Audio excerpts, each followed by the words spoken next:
Hey guys, in today's short video, I'm going to show you our quick connector. Look here, we have our old type connector.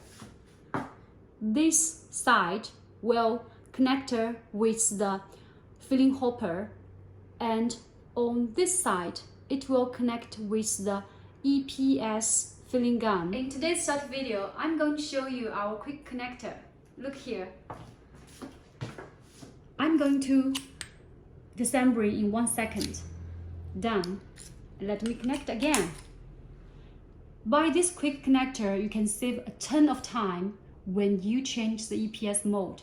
And thank you. Hi everyone. In this short video, I'm going to ask my colleague to show you how does our EPS quick connector working with the filling gun.